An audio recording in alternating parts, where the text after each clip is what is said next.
Hello అండి. Welcome back to my channel. ఈరోజు సీరియల్‌లో సుగుణమ్మకి నర్స్ ఇంజెక్షన్ ఇస్తూ ఉంటది. అక్కడికి బాలు ఇంకా మీనా వస్తారు. "ఏమైందమ్మా?" అని మీనా అంటా ఉంటే బాలు, "ఏంటమ్మా అమ్మకేమైంది?" అని నర్స్‌ని అడుగుతాడు. అప్పుడు ఆ నర్స్, "మైల్డ్‌గా హార్ట్ స్ట్రోక్ వచ్చింది" అనగానే మీనా ఇంకా బాలు కంగారు పడతారు. మీనా, "అవునా? అయ్యయ్యో! మరి ఇంత జరిగితే మాకెందుకు చెప్పలేదమ్మా? మేమొచ్చి చూసుకునేవాళ్ళం కదా" అని అంటా ఉంటే బాలు, "ఏంటమ్మా ఇది? మేమున్నాం కదా! ఏ అవసరం వచ్చినా పిలవమనే గదా చెప్పాం.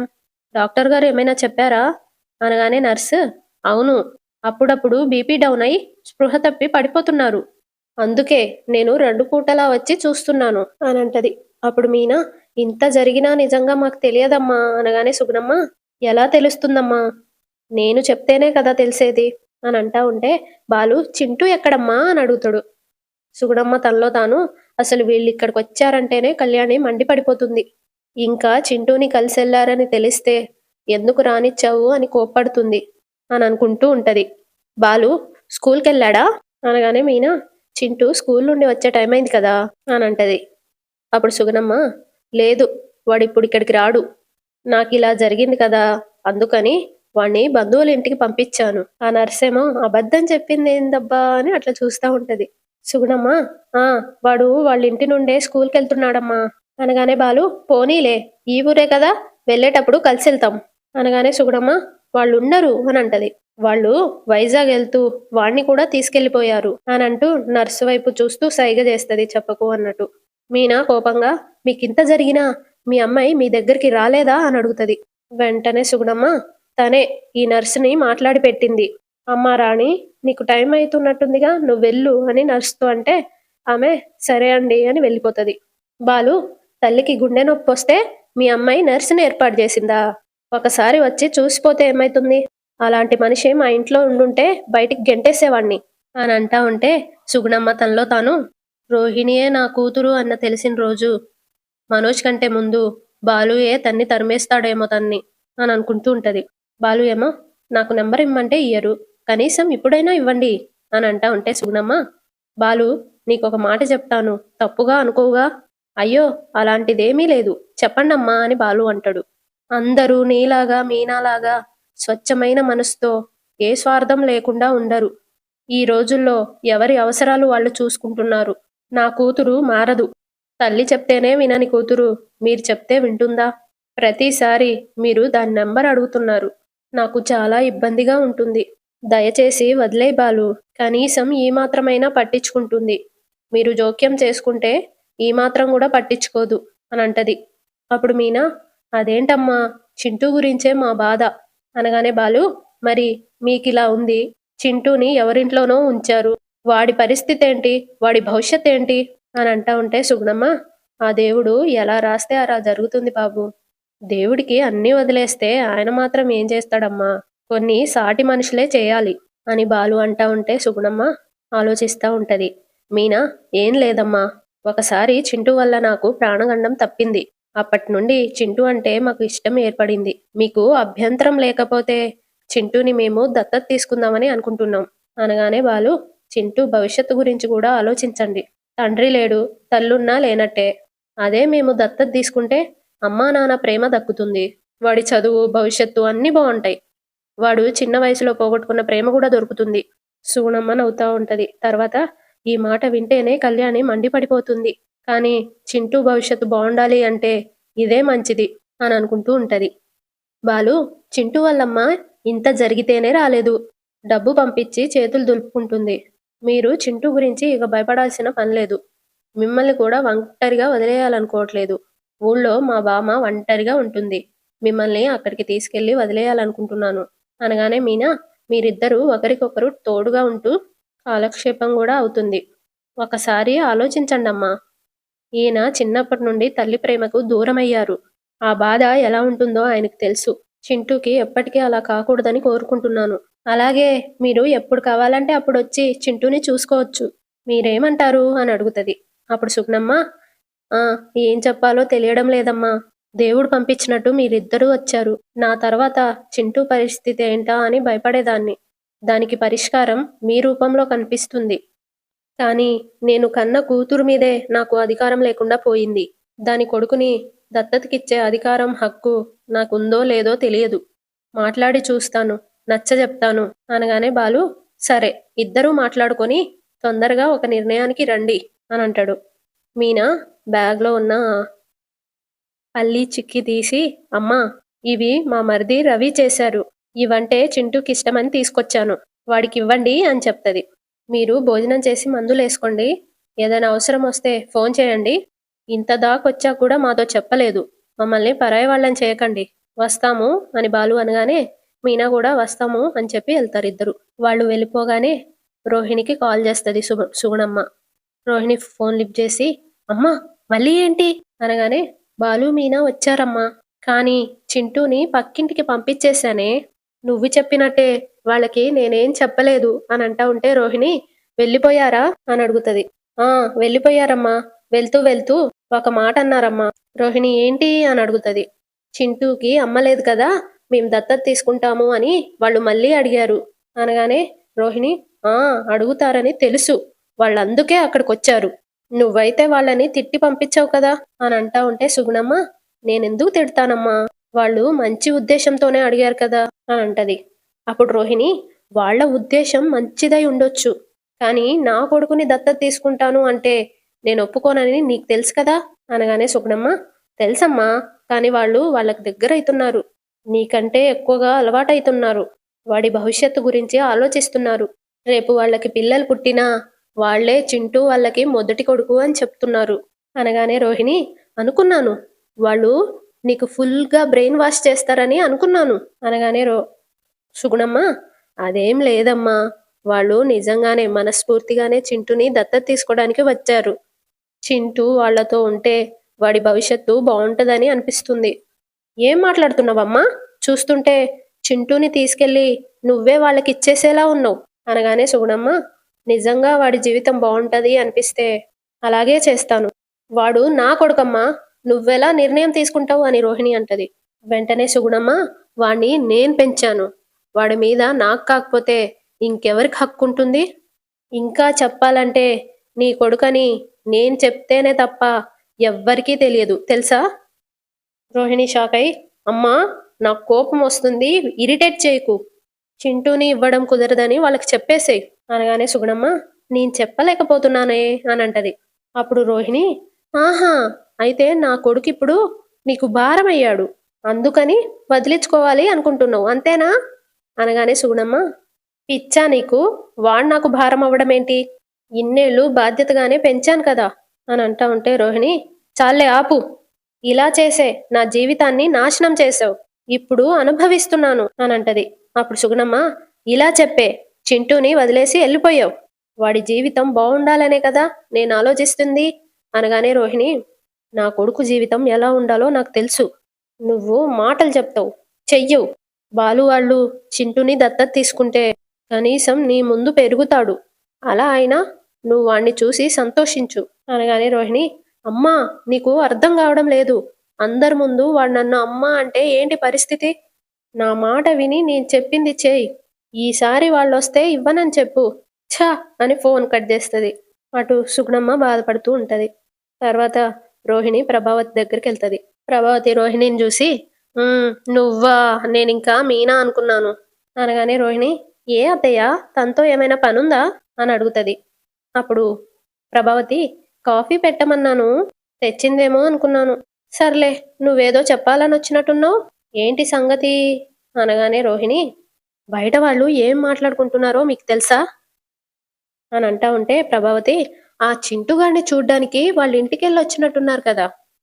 అదొక్కటే కాదత్తయ్య, ఆ అబ్బాయిని దత్తత చేర్చుకుంటారంట. వెంటనే ప్రభావతి, దత్తతా? వద్దని అప్పుడే చెప్పాం కదా, మళ్ళీ ఏంటి అనగానే రోహిణి, అదే నాకు అర్థం కావడం లేదత్తయ్య. ఆల్రెడీ ఆ బాబు అమ్మమ్మతో కూడా మాట్లాడారట అని అంటా ఉంటే ప్రభావతి, వాళ్ళకే ఇక్కడ దిక్కు లేదు, వీళ్ళు ఇంకెవరికి సహాయం చేస్తారు? "హ్మ్, అంత లేదు అనగానే రోహిణి, నిజంగానే దత్తత తీసుకుంటారంట అత్తయ్య అని అంటది. అప్పుడు ప్రభావతి, ఎవరిని పడితే వాడిని తీసుకురావడానికి ఇదేమైనా సత్రమా అనగానే రోహిణి, అత్తయ్య అని గట్టిగంటది. ప్రభావతి ఉలిక్కిపడి, ఆ, అలా అరిచావేంటి అని అంటా ఉంటే రోహిణి, పాపం పిల్లాడేం చేశాడత్తయ్య? వాడిని వాళ్ళ అమ్మ వదిలేయబట్టే గదా! వీళ్ళు తీసుకొస్తామంటున్నారు. ఎందుకలా వదిలేసిందో ఏమో! అనగానే రోహిణి, తనెందుకు వదిలేసిందో లెండి. మనం మాత్రం దత్తత తీసుకోవడానికి వెళ్ళొద్దు అని గట్టిగా చెప్పాలి. అని అంటా ఉంటే ప్రభావతి, తెస్తే తేని చూద్దాం అనంటది. రోహిణి, అంటే? అనగానే, వాడిని తీసుకొచ్చాక వాడిని అడ్డం పెట్టుకొని ఈ ఇద్దరిని కూడా ఇంట్లో నుండి గెంటేస్తాను. పోయి రోడ్డున పడతారు అని అంటా ఉంటే రోహిణి తనలో తాను, అమ్మో! అప్పుడు చింటూ కూడా రోడ్డున పడతాడు అని అనుకుంటది. అలా కాదత్తయ్య. పిల్లాడిని దత్తత తీసుకుంటే మీనాకేదో సమస్య ఉందని నలుగురు 4 రకాలుగా అనుకుంటారు. అంటే అననివ్వు నాకేంటి అని ప్రభావతి అంటది.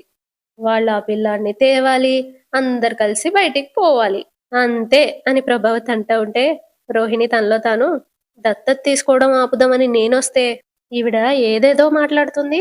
ఈవిడ్ని నమ్ముకుంటే కష్టం. వేరే మార్గం చూడాలి అని అనుకుంటూ ఉంటది.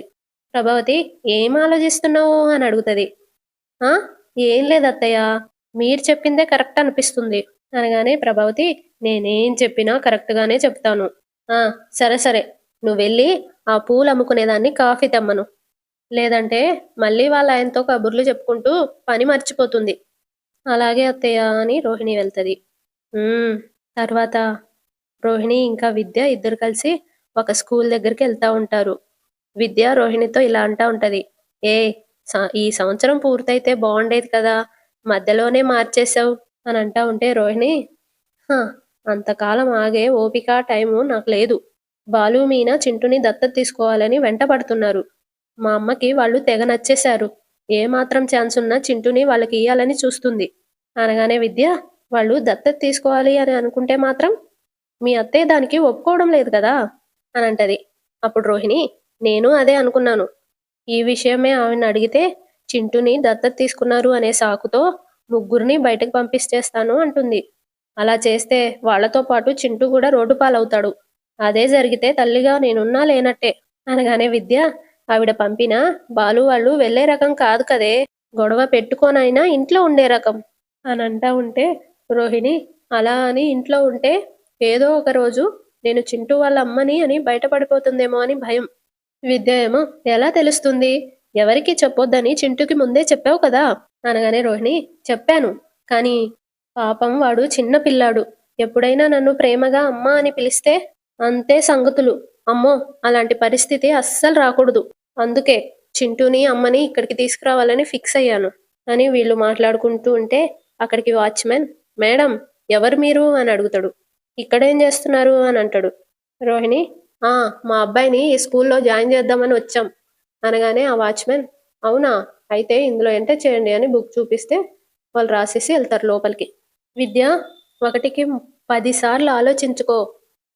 ఒకసారి జాయిన్ చేస్తే మళ్ళీ మార్చడానికి ఛాన్స్ ఉండదు. చింటూ జీవితం మీద ప్రభావం పడుతుంది. అనగానే రోహిణి, లేదులే గట్టిగానే ఫిక్స్ అయ్యాను. ఇక్కడ జాయిన్ చేస్తేనే ఎవ్వరికీ తెలియకుండా మేనేజ్ చేయొచ్చు అని అంటది. అప్పుడు విద్య, అంటే మీ ఇంట్లో వాళ్ళ కంట పడకుండా ఉంటాడంటావా? అని అంటా ఉంటే రోహిణి, "హ్మ్. మీనా పూలివ్వడానికి ఊరంతా తిరుగుతుంది. బాలు కారేసుకొని తిరుగుతా ఉంటాడు. వాళ్ళిద్దరి కంట పడకుండా ఉంటే చాలు." అనగానే విద్య, వాళ్ళ కంట పడకూడదని దేవుణ్ణి బలంగా కోరుకో అనంటది. కోరుకుంటున్నా అని రోహిణి అంటా ఉంటే, ఈ స్కూల్ గురించి కరెక్ట్‌గా తెలుసుకున్నావా? అని అడుగుతది. అప్పుడు రోహిణి, తెలుసుకున్నాను. ఎవరినడిగినా మంచి స్కూల్ అనే చెప్తున్నారు. వాడిని ఇక్కడే జాయిన్ చేస్తే వాడి జీవితం గూడా బావుంటుందని ఆశ. అనగానే విద్య, నాకొక సూపర్ ఐడియా వచ్చిందే అనంటది. అప్పుడు రోహిణి, ఏంటది?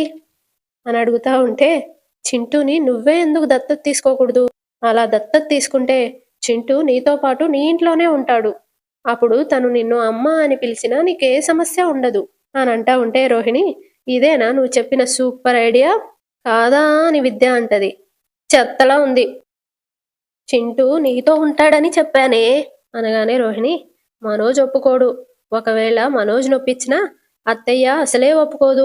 జరిగేదేమైనా ఉంటే చెప్పు. అనగానే విద్య, అయితే ఇంకెప్పుడూ చింటూ నీతో ఉండలేడా? అదే నాకు భయంగా ఉందే. వాడికి నేనమ్మనని తెలిసిపోయింది. వాడు పెద్దోడైతే రేపు వాడు నన్నేం ప్రశ్నలు అడుగుతాడో, నేనేం సమాధానాలు చెప్పాలో అర్థం కావడం లేదు. అనగానే విద్య, సర్లే దాని గురించి తర్వాత ఆలోచిద్దాం. ముందు వెళ్ళి అడుగుదాం పద అని ఇద్దరెళ్ళి ప్రిన్సిపల్‌ని కలుస్తారు. ఆవిడ మీ అబ్బాయి థర్డ్ క్లాస్ చదువుతున్నాడు అని చెప్పారు కదా! అనగానే రోహిణి అవును మేడం. మధ్యలో తీసుకొచ్చినా చేర్చుకుంటారా? అనగానే ఆవిడ చేర్చుకుంటామండి అని ఫార్మ్ ఇచ్చి, ఫార్మ్ ఫిల్ చేసి బాబుకి సంబంధించిన డాక్యుమెంట్స్‌ని సబ్మిట్ చేయండి. అనగానే రోహిణి ఏం డాక్యుమెంట్స్ కావాలి అని అడుగుతది. అప్పుడు ఆ madam birth certificate, conduct certificate తీసి కావాలి. ఇవిచ్చి ఫీ కూడా పే చేస్తే అడ్మిషన్ ఇచ్చేస్తారు అని అంటా ఉంటే విద్య డబ్బులు కట్టాకే బాబుకి అడ్మిషన్ ఇస్తారా అని అడుగుతుంది. అవును మేడం, జనరల్గా అయితే 2 టర్మ్స్ కట్టాలి. ఆల్రెడీ 6 మంత్స్ అయిపోయింది కాబట్టి మొత్తం కట్టాల్సిందే అనగానే విద్య మధ్యలో జాయిన్ చేస్తున్నాం కదా, సగం ఫీజు తీసుకోవచ్చు కదా అని అడుగుతుంది. అప్పుడు ఆ మేడం బాబుకి సగం మార్కులు ఇస్తే మీకు ఓకేనా అనగానే విద్య అబ్బో అని రోహిణికి సైగ చేస్తుంది. ఒక్కొక్క స్కూల్‌కి ఒక్కొక్క కరిక్యులమ్ ఉంటది. ఒక్కొక్క సిలబస్ ఉంటది. అన్నీ కవర్ చేయాలి. అనగానే విద్య మీరిక్కడే ఉంటారుగా అని అడుగుతది. అప్పుడు ఆ మేడం ఉంటాను మేడం.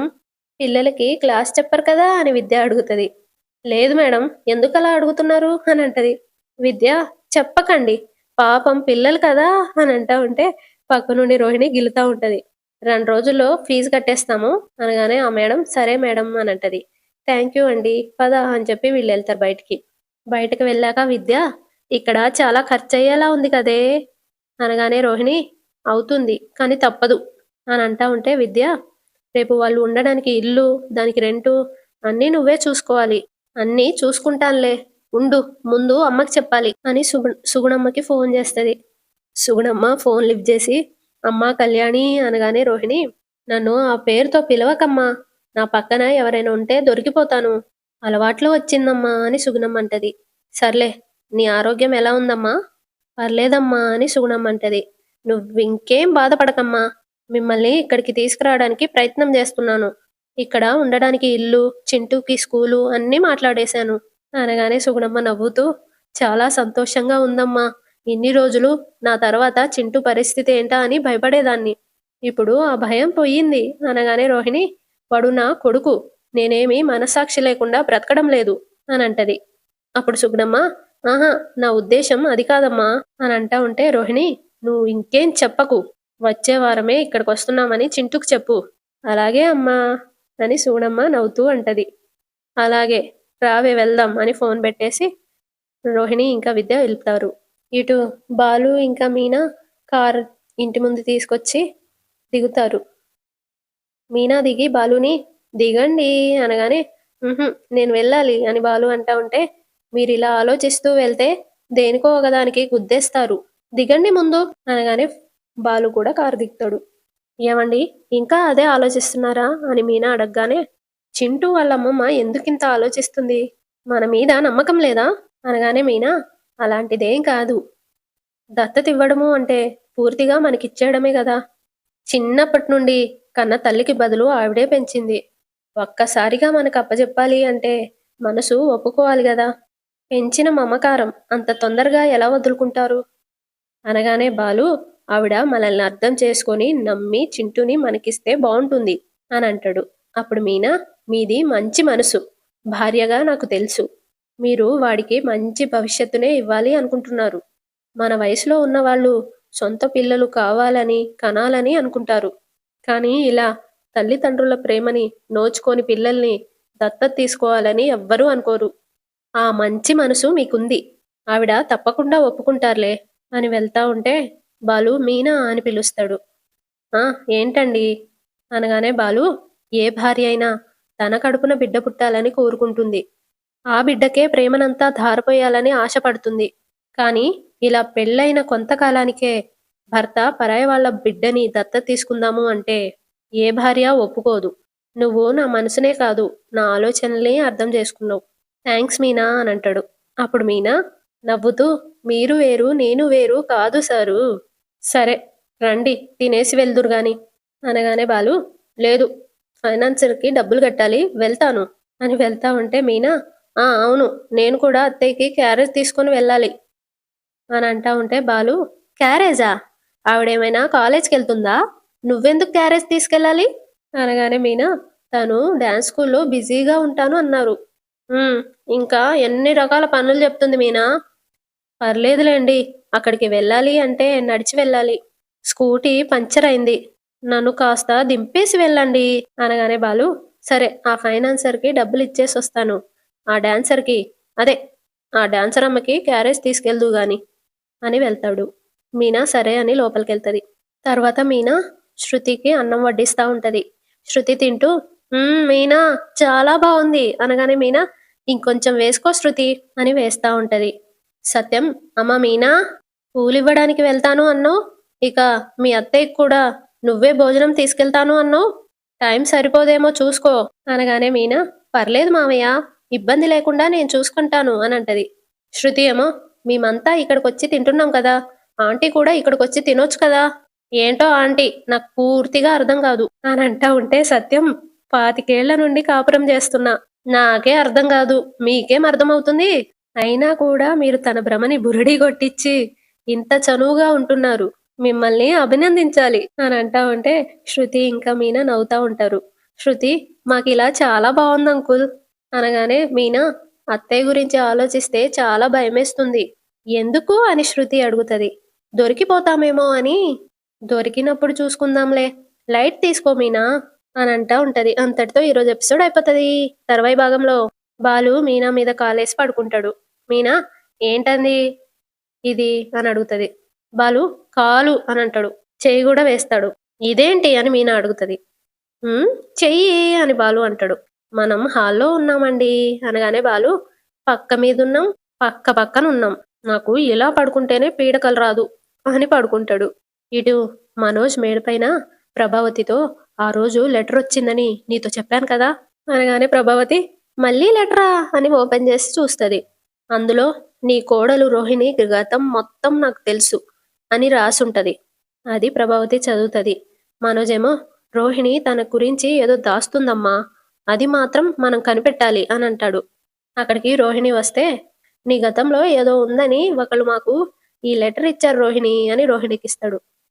రోహిణి అది చూసి అయినా లెటర్ ఇచ్చేటప్పుడే వాడిని పట్టుకోవచ్చు కదా అని అంటా ఉంటే మనోజ్ వాడొక దొంగంట. వాడు అప్పుడప్పుడు జైలుకెళ్తూ ఉంటాడంట అనగానే రోహిణి తనలో తాను అయితే ఇది దినేష్ గాడి పనా అని అనుకుంటూ ఉంటది. అంతటితో ఎపిసోడ్ అయిపోతది. సబ్స్క్రైబ్ చేసుకోండి. లైక్ కూడా చేయండి కదా.